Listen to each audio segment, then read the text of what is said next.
Good day, everybody. It's Jerry from BSK Garage, and welcome to today's video. In today's video is about the dipstick O-ring size in these ARB covers, because the dipstick O-ring always seems to tear after a little while. Now my diff cover is all kind of wet because I did not have the right O-ring, so I used two smaller ones, but obviously you can tell that it did not work. These are the O-rings right here. They're 17 by 3.5.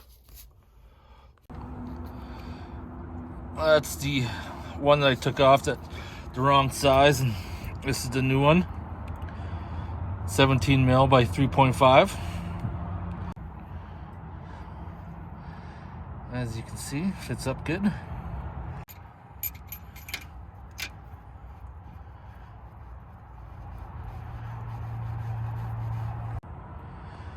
There you have it, new O-ring installed. If you have any questions or comments, post them below.